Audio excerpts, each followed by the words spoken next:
2, 1. Welcome to Strange Tales from Outer Space! Wait, this is not right. Hold on. Crew, can you fix this? You're right. Yeah, give me 1 second. Can we just do the intro, please? No, give me a second. I got.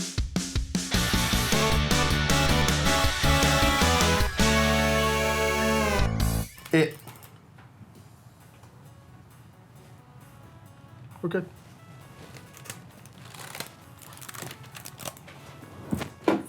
Huh, that's my keyboard, man. It's $30. Hey everyone, welcome to STOS. My name's Indigo. I'm Adrock. And I'm Krug. And today we're going to be talking about, well, Strange Tales from Outer Space and the fact that Wildstar is no longer with us. Yeah. Going off into the intergalactic sunset in the sky, Space Cowboy. So the big news is kind of out there, right? Yeah. Like Wildstar's closing. The sky is falling! This guy has. Well, the sky finally fell. And Yeah. no one noticed. Yeah.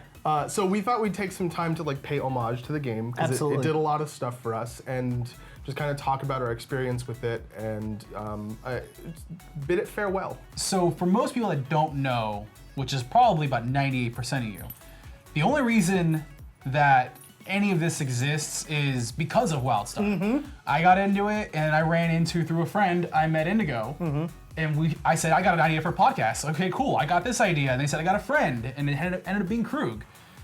Didn't know whatever would come of that. Yeah. And for some reason, it just stuck around. You two have developed an awesome site that I've occasionally helped out with and flaked out on because my life is ridiculous. But through it It's all, not flaking, it's just life happens. Yeah, exactly. It's like, well, I mean, life happens and, you know, we're single men. Well, I'm not single. I'm going to be married in a month. soon. Yeah, You got a ring on it now.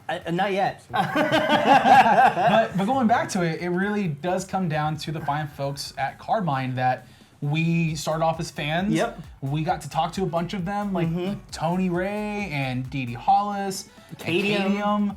Cadium was the best. Cadium was awesome. So All three of them. We still have these up on our channel, and I don't think we're planning on taking them down, right? No, like not we're just at all. gonna leave them up just for funsies. Yeah. If you ever want to learn about what Wildstar was and what it meant to us three specifically, and a bunch of other great like guests that we had on our shows, you can go back and watch those. We had a couple of episodes that had developers from Wildstar on it, and I think that, at least for me personally, is what made me feel like QueueTimes was a possibility, like Yeah. a thing that was going to happen. Like if these people were willing to come and like basically help us, Yeah. because they were getting nothing out of it. Yeah, no. Yeah, no. We had They, neither were, were we. they were helping talk about their game. Yeah. And I mean, the thing is that they weren't getting paid to do it. They were doing it on their free Yeah, time. exactly. Yeah, it was all passion projects all around. Yeah. And we would sit there, we had opportunities, we got to go to Carbine and talk to them and kind of probe them for things, and we tried our best to be intrepid journalists that took it seriously. There's a picture of us at Carbine Studios standing there with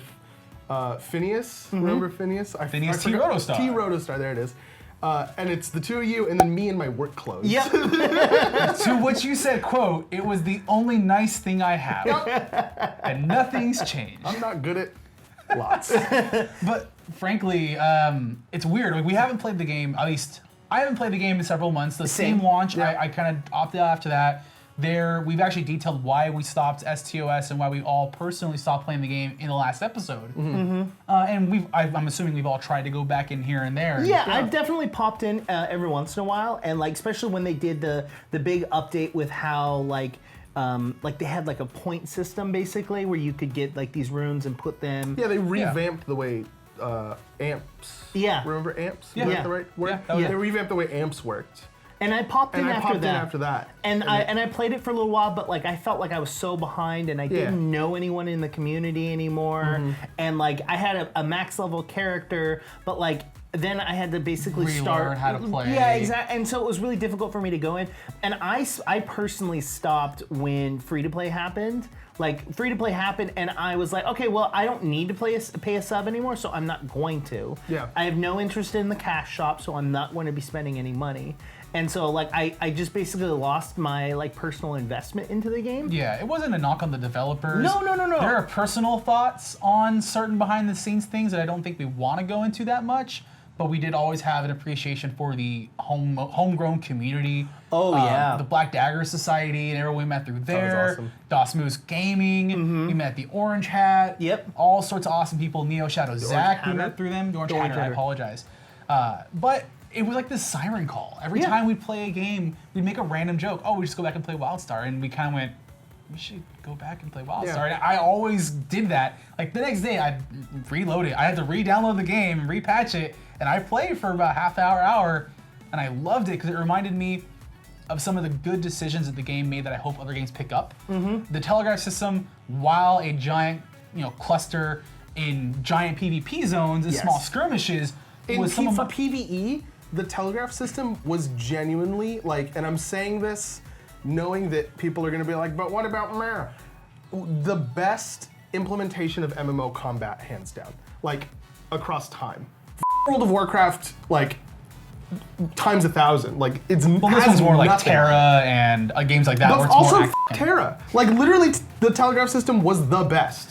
And I small don't even have skirmishes to too think was about perfect. it. Yeah, you had maybe 5 or 6 people going at it, and you'd be able to tell what's going on. Arenas weren't balanced at all, and there was a bunch of win trading problems for a very long time. Other problems there were beside other that. issues Yeah, with yeah. PvP there. I mean, there was definitely issues with the game. I mean, if there isn't an MMO that's out there that does not have issues, look at Battle Yeah. for Azeroth Yeah. right now. Yeah. The fact bugs. the fact that everyone's calling it the Battle for Azeroth beta because there is so much that is going on with the game. And there was just a lot of things. The relationship with NCSoft, the some of the behind the scenes stuff that happened that was made it difficult for some of the developers to be able to accomplish the things that they wanted to accomplish. And I think the And biggest the fact that they didn't hire me 5 times, and I had 5 interviews. Did you really? I really You did had actually. 5 interviews. I had 5 interviews at NCSoft, all for designer positions. Actually, one was for community manager. I'm not bitter about any of these. I'm seriously not. I'm seriously not bitter about it. The opportunities to actually go and talk to them more have always been phenomenal because they always, talking to Omid and stuff about the inner workings of game design because that's kind of where I want my path to go. It was extremely beneficial. They always had really awesome insight and they never treated you like you were an inferior person. Oh, you're not a developer, so I don't care. Play my game, give me my money, and I'll be fine. They were always really cool about just talking to you as a person and going through the systems with you and how do you interact with different types. Dee Dee herself gave me a lot of pointers on how to talk to people in the gaming sphere, like content creation. How do you deal with problem people? How do you deal with your own problems in your content? So I it's gotta say, really I'm really stretched. happy that Dee Dee had a name for me. What? Problem people. How do I deal with these? How do I deal with these people? But that game also Wildstar had a lot of awesome memories. I remember speaking of memories, I remember what you're talking about too, where Dee Dee was telling us how to deal with problem people, which is, she said something so actually beautiful to me. It was that if you look at anyone being salty or toxic, and they're posting it on the forum, and they're salty or toxic about a mechanic or a balance thing or whatever, if you read through the saltiness and the toxicity, they actually genuinely care about the thing that's happening. Yeah, 90% and of they the want time- it to be fixed. Yeah, 90% it's of the coming time from a it's- place of goodness. It's not coming from, and they're just expressing it in literally the worst way that a human can come up with, but still. in the least communicative way. And the fact that somebody that has to deal with that for a living, or in Dee Dee's case, chooses to deal with it, is astounding. That they can go through all that and just be like, oh yeah, but it's coming from a good place, so we like to read through all of it, and just how? Basically, this is the Dee Dee show.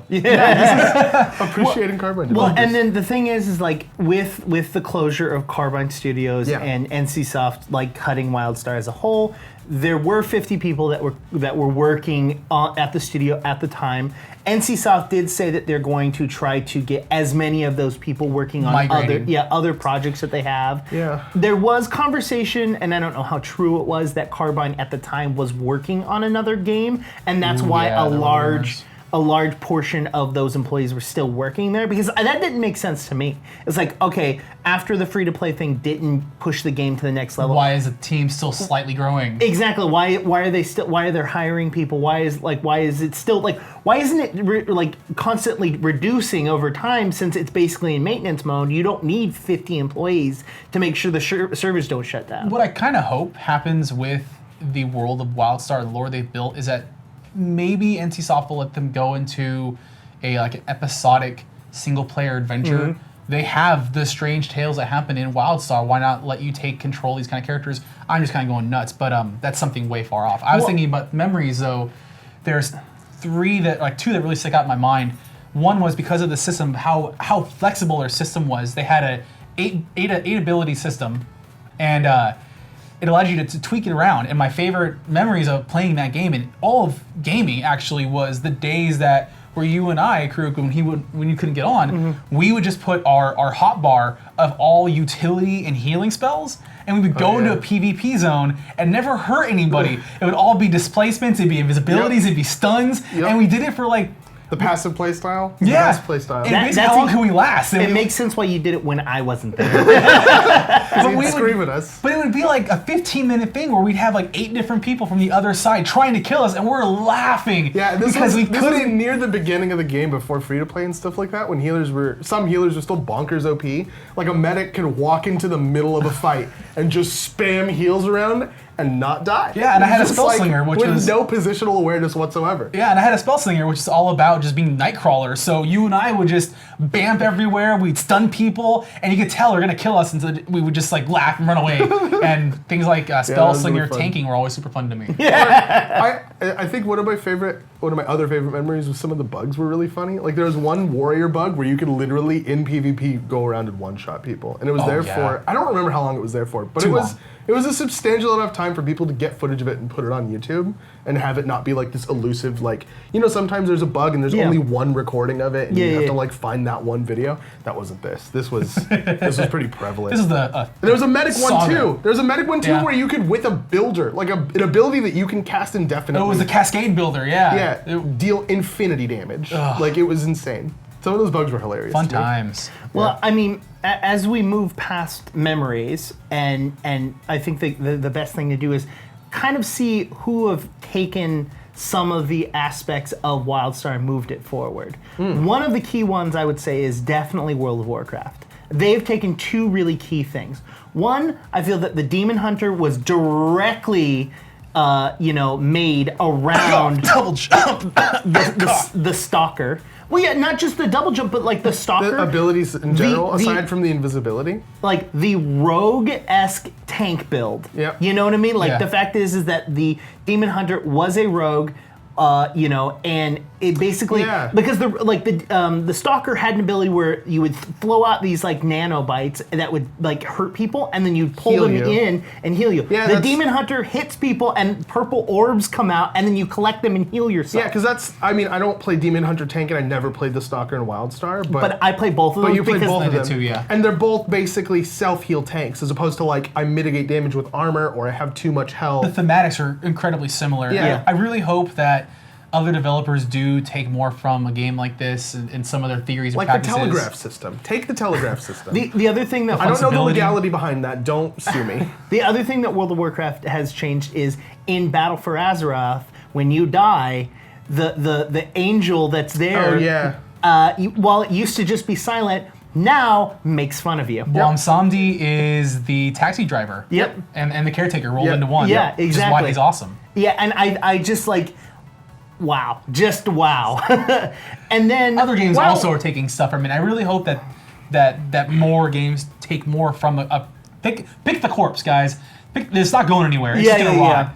And for lack of a more eloquent phrase, take what worked and expand upon it and let it breathe and let players learn where some of these awesome systems can evolve and come from. I hope that gaming still also is constantly evolving and iterating instead of staying stagnant. Yeah, no, absolutely.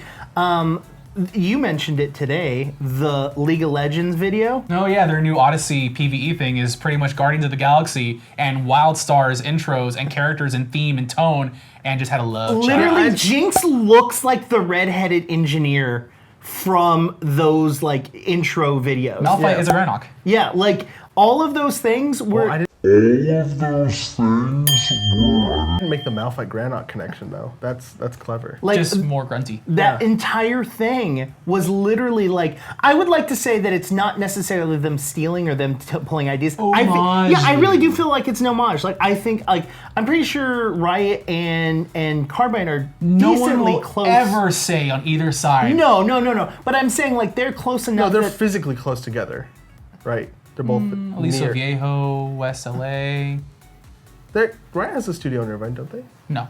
oh well, then I'm We'll wrong. cut that part out. No, well, this is STRs. We don't cut anything out. We're doing it live. Hey, we're doing it live. But yeah, no, I appreciate all of the things that has been moving forward. I mean, I understand that the game had to go away. Like it wasn't as a company, it wasn't making money. It wasn't doing anything. It happens. One of the things that I want to, like, as one of my last things I say about the game is that I just want players that were still playing the game and people that are very passionate about the game understand that at the end of the day, it wasn't your job to keep the game alive.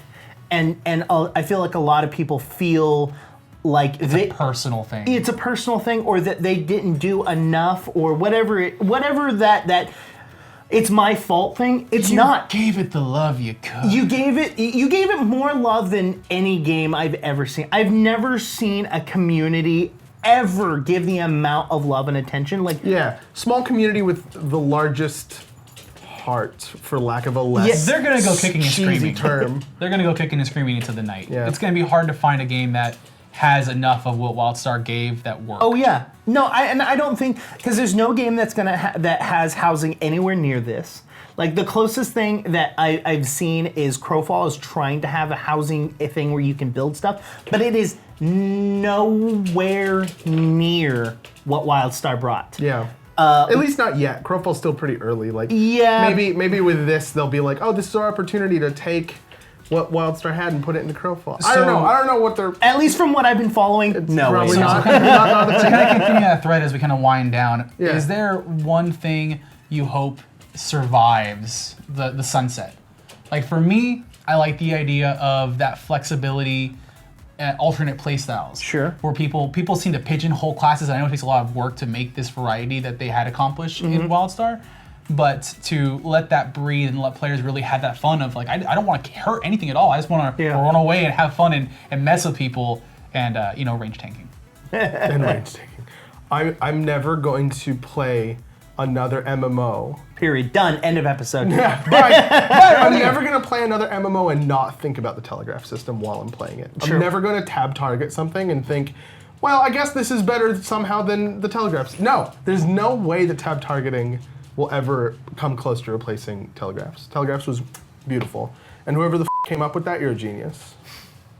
For me, probably, man, the thing that I wish that people would take from them, a lot of the things that I wish they would take from it have already been taken. The Stalker tank, I loved that. I love that aspect of it.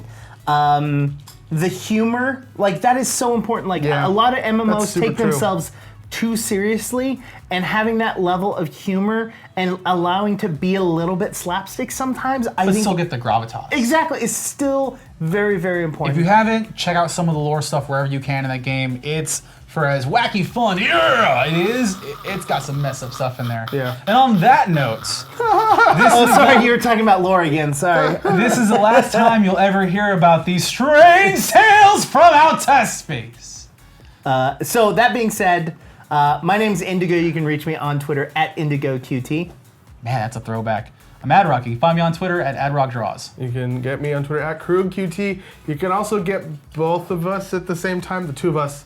And well, I mean, if you want to talk to him, we can like tell him that you sent us a message. It pretty much puts He you in doesn't this have situation right access here to where you your get a account, sandwich. but, like you understand where I'm going with this? At _QueueTimes on Twitter or at QueueTimes on Instagram. We have been STOS/GameGorgon. Bye. See you guys. See you later, Space Cowboy.